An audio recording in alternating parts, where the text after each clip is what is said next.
There is a body of water in the middle of North America that the people who sail it and the people who measure it will tell you is more dangerous than the ocean. The map calls it a lake. In its western third, the floor is less than 10 meters down, 24 feet on average, according to the National Oceanic and Atmospheric Administration. The open Atlantic averages more than 3,000 meters. That difference is not a detail, it is the whole story. Because when a storm wave cannot reach down, it reaches up. It gets steeper, it gets closer to the wave behind it, and a ship can find itself held up at the bow and at the stern by two crests, with nothing underneath the middle but air. Steel does not like that. We will come back to what it does to steel. More than 1,700 ships have gone down in this water, according to Ohio Sea Grant. Fewer than 300 have ever been found. The rest are not lying on the bottom, they are inside it. For now, hold three things in your mind. The forecasts for this water have been wrong, in ways the forecasters themselves have written down. The models built to predict it were built for the ocean, and the ocean's rules do not work here. And the ships it takes do not stay where they fall. They sink into the floor itself, and the people whose job it is to find them are losing. Keep that last one. We will come back to it. So start with the word, lake. When most people hear the word lake, they picture a pond, a dock, a rowboat, water you could swim across if you had to. Lake Erie is 241 miles long. It is the smallest of the Great Lakes by volume, and it is still large enough to have weather of its own, a horizon of its own, and a graveyard of its own. The people who work these waters do not call them lakes. They call them inland seas. And the ocean sailors who come inland through the St. Lawrence Seaway tend to learn quickly that the sea they came from was in some ways the easier one. On the ocean, a storm wave arrives with a long, rolling interval between crests. A ship climbs it, comes down the other side, and has time to recover before the next one. On Lake Erie, by most accounts, the crests come seconds apart. Kevin McGee is an engineer at NASA's Glenn Research Center in Cleveland and a co-founder of a group that hunts for shipwrecks in this lake.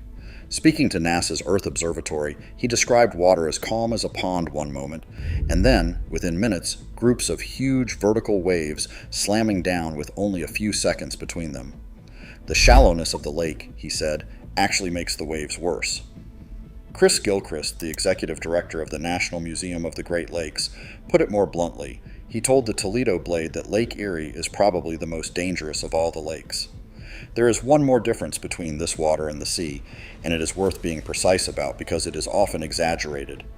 Fresh water is about 2.5% less dense than salt water. That does not make the waves taller. What it does is make a ship sit lower. A fully loaded freighter floats deeper in fresh water than it does in the ocean.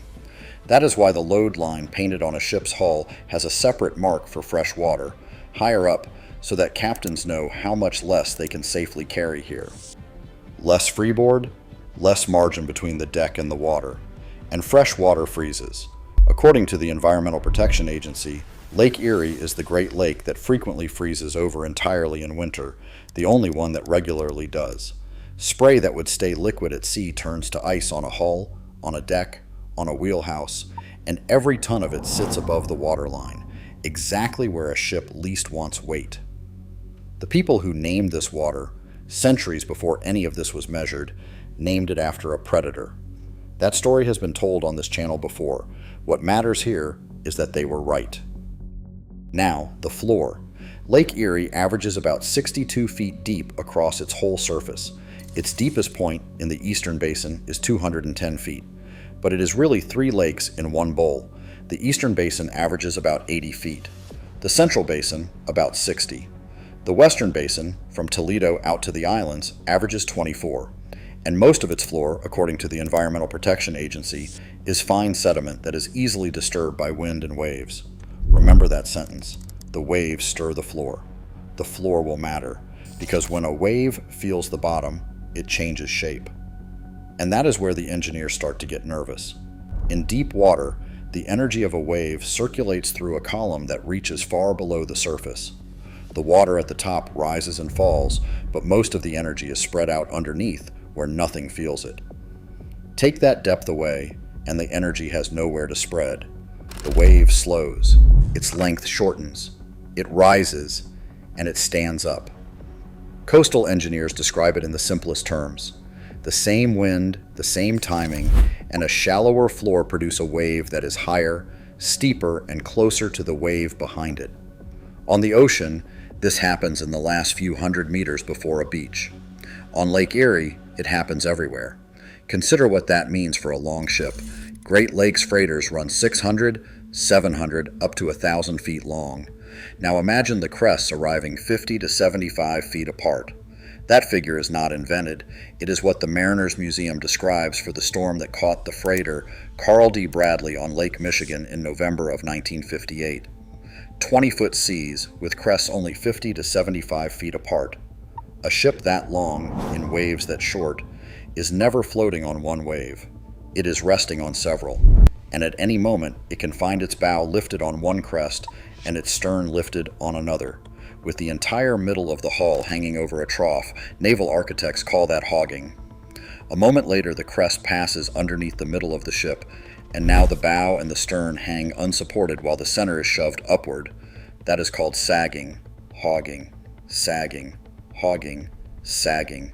Every few seconds, for hours.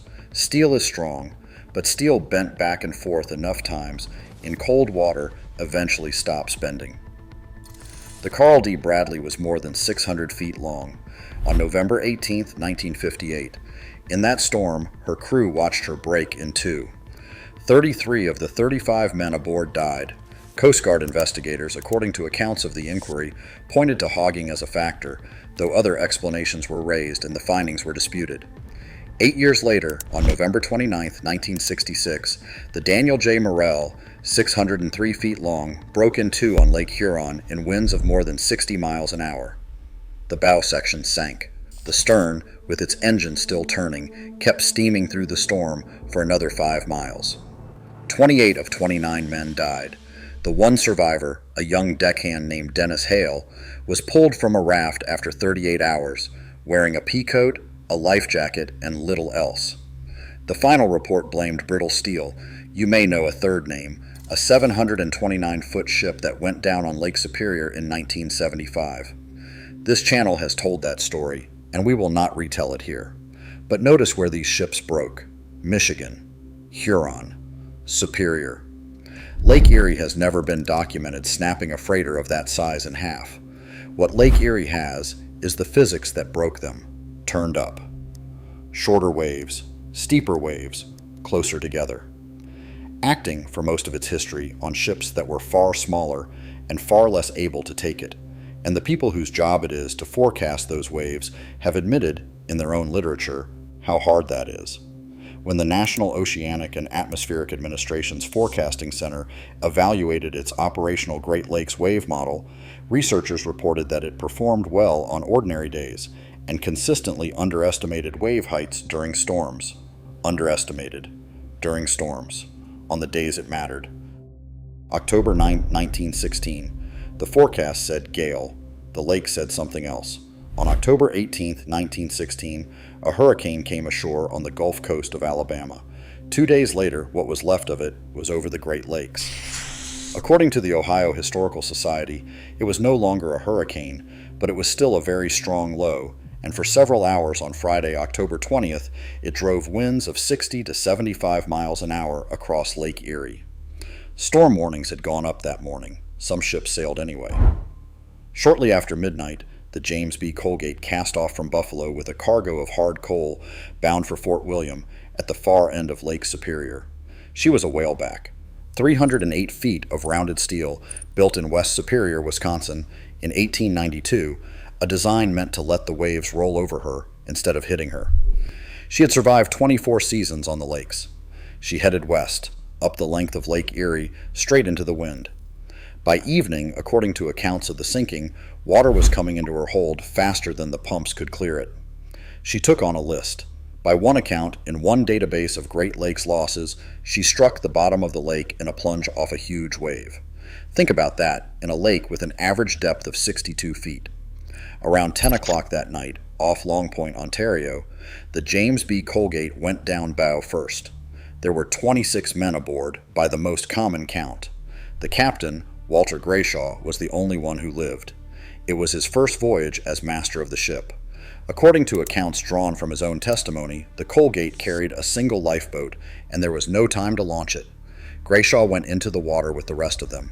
In the dark, he found a small life raft, and 2 other men found it too. One was the second engineer. The night was too black for him to ever learn who the third man was. The raft flipped in the waves. They climbed back on. It flipped again. Sometime in the night, the third man was swept off and did not come back. Hours later, the engineer let go. Grayshaw lashed himself to the raft and drifted. On Saturday, a passenger steamer passed within sight of him. He shouted. Nobody heard. He was pulled from the lake at dawn on Sunday, after roughly 30 hours in the water, unconscious within minutes of being lifted aboard. The ship that found him was a railroad car ferry called the Marquette and Bessemer No. 2. Remember that name. It is the second ship to carry it. The first one is still somewhere at the bottom of this lake. The same night, in the same water, the Merida was heading the other way, east toward Buffalo, loaded with iron ore. She was a steel bulk freighter of roughly 360 feet. She was lost with every man aboard, 23 by some counts, 26 by others. Days later, her wheelhouse was found floating 15 miles south of Port Stanley. At the other end of the lake, near the mouth of the Detroit River, the wooden lumber carrier Marshall F. Butters went down. 2 nearby ships pulled all 13 of her crew out of the water, and the D.L. Filer, a 45-year-old schooner hauling coal, sank in the same waters. 1 man survived, her captain. He clung to the mast through the night and was not rescued until the following day.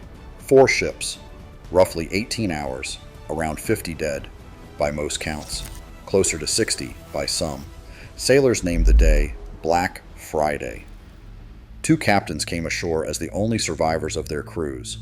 Chris Gilchrist of the National Museum of the Great Lakes told the Toledo Blade that the storm lasted almost a full day and that it was simply too much for those boats to weather. The James B. Colgate was located in 1991 off Arrow, Ontario, lying upside down on the lake bed. The D.L. Filer has never been found, which is not unusual, because everything this lake takes, every hull, every wheelhouse, every ship that struck the floor in the trough of a wave, goes to the same place. And that place is the reason the people who search for them are losing. At the start of this video, I told you the lake buries what it takes. Here is what that means. According to Ohio Sea Grant, more than 1,700 ships have been lost in Lake Erie. The National Park Service puts the number above 2,000. Because record keeping was so poor for so long, nobody can say for certain. What can be said is how many have been found. 277. That is the most shipwrecks of any Great Lake, in the smallest volume of water, and fewer than 1 in 6 of them has ever been located. The reason is the floor.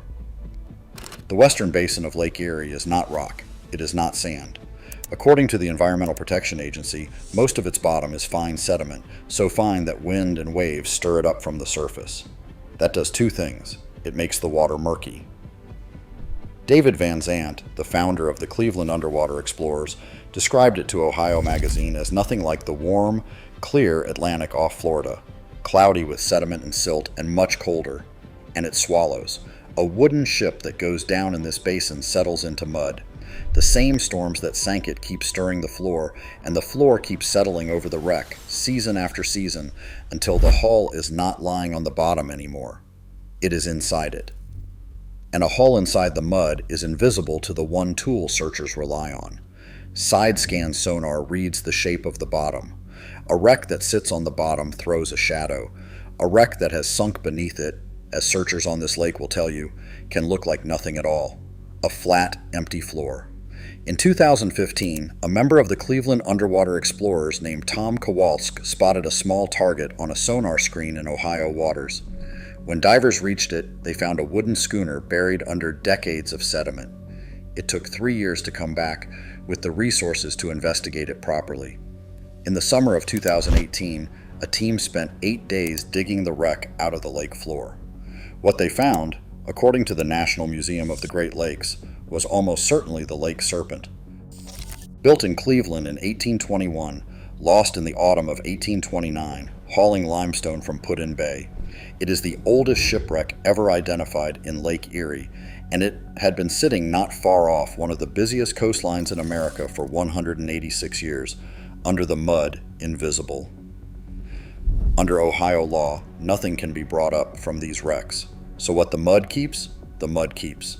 There is a larger ship out there too, the first Marquette and Bessemer, number 2, a 338-foot railroad car ferry that vanished in December of 1909 with everyone aboard, 7 years before her namesake pulled Walter Grayshaw out of the water.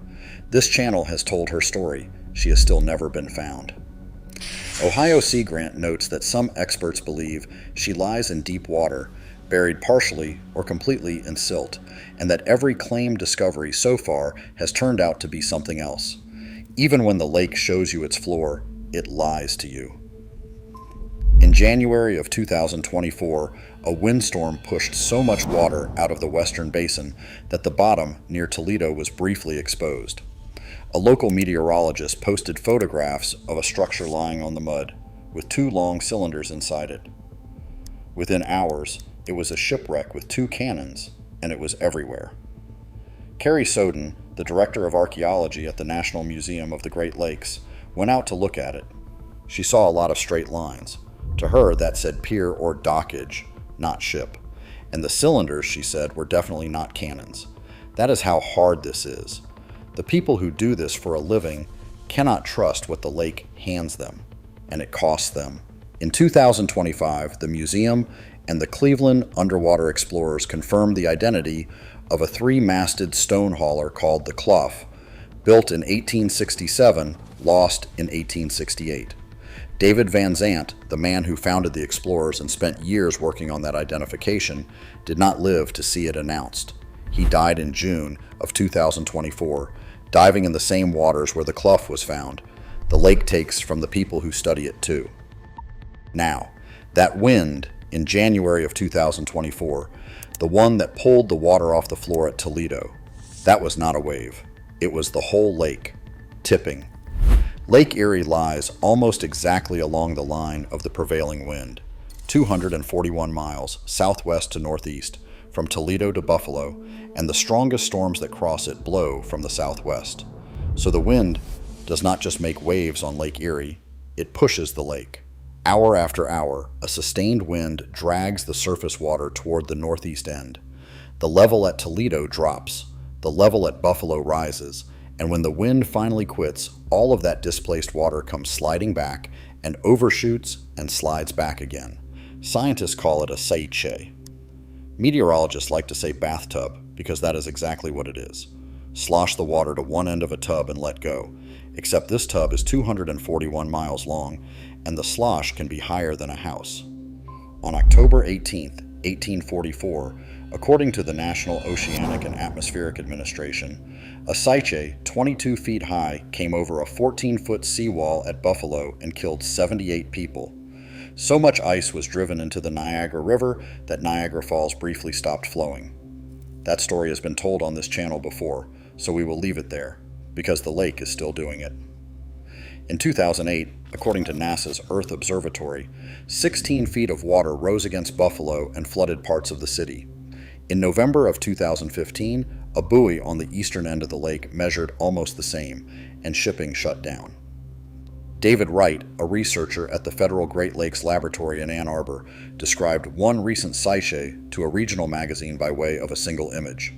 A restaurant on the Buffalo lakefront, one entire side of the building caked in ice, where the spray had frozen where it landed. That, he said, gives you a context for what a seiche can do.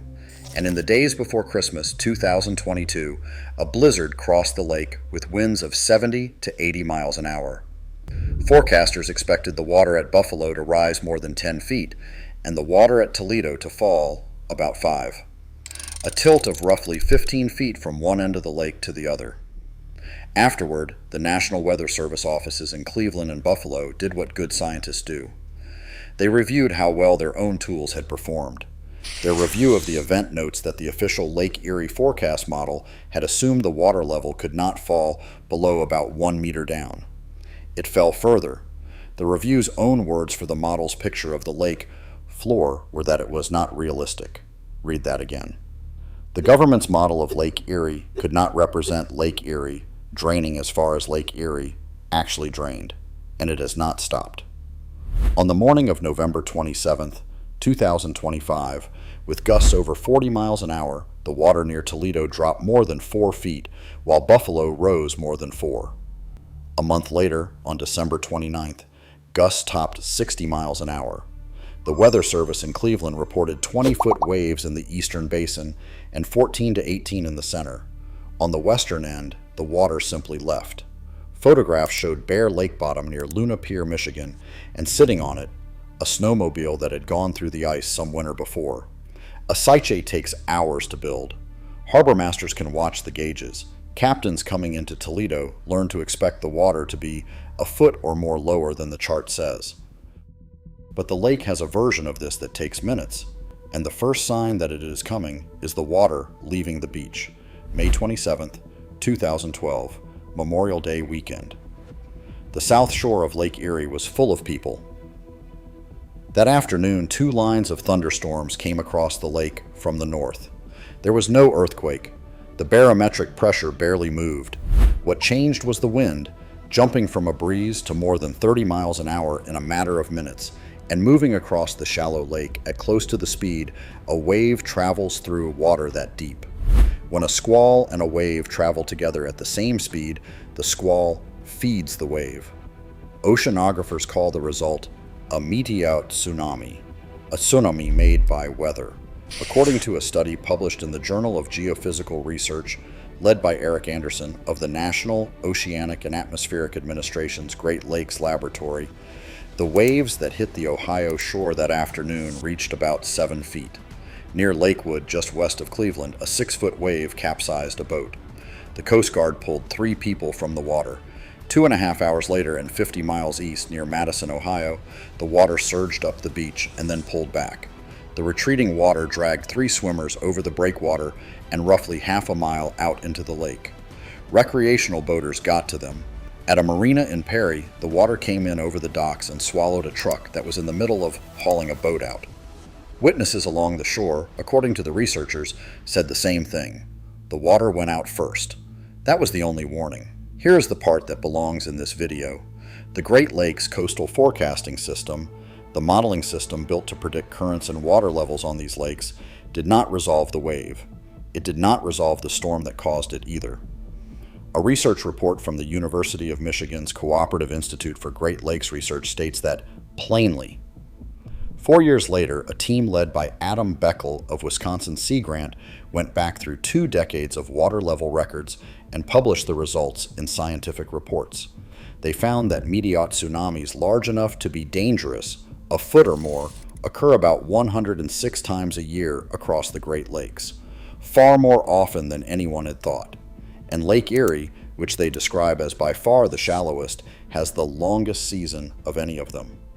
Late spring to late fall, the Great Lakes have killed with this before. In June of 1954, a wave roughly 10 feet high rose out of a calm Lake Michigan and swept anglers off a pier in Chicago. 7 of them drowned. In 2014, a meteotsunami on Lake Superior came over the top of the Soo Locks, halted shipping, and forced the evacuation of homes in Sault Ste. Marie, Ontario. A forecasting and warning system for these waves is still being built. Federal scientists, the Weather Service, and university researchers have been meeting to design one, which means that today, on Lake Erie, the warning is still the same one those swimmers got in 2012. The water leaves. Step back and look at the pattern. A wave model that underestimated storms. A lake model that could not picture the lake draining. A forecasting system that missed a tsunami. These are not the failures of careless people. They are the failures of tools built for the ocean, aimed at water that does not follow the ocean's rules. In 2013, a researcher published a study in the journal PLOS One that made this explicit. He took 2 Lake Erie windstorms and used them to test the standard formula, the open ocean formula, for how wind pushes on water. The finding, if you model Lake Erie the way you would model the open sea, without accounting for its waves, you significantly underestimate how far the water will tilt. By his calculation, waves alone accounted for about 1/3 of the surge. His practical advice to forecasters who could not afford to run a wave model was almost startling in its plainness. Take the number the ocean formula gives you and multiply it by roughly 1.5.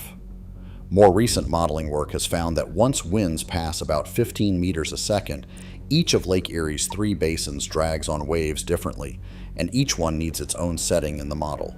3 lakes, 3 rules. Researchers have gone as far as training machine learning systems specifically to forecast Lake Erie wave heights, because the physics-based models struggle here. The Federal Great Lakes Laboratory cites that work on its own wave forecast page, alongside an experimental model built to account for something no ocean forecaster has to think about. Ice, because this is the lake that freezes, and this is not history. On December 28, 2025, the National Weather Service marine forecast for the eastern end of Lake Erie called for waves of 16 to 21 feet, occasionally approaching 27 feet, on a lake whose average depth is 62. The next day, the forecast office upgraded the gale warning to a storm warning for winds near 50 knots out of the southwest. Between Geneva on the lake and Buffalo, the forecasters wrote, waves in the teens would not be unusual for days. The ship stayed in port. So here is the honest comparison, the one the thumbnail promised. The ocean gives a ship depth, so the waves stay long and the hull rides over them.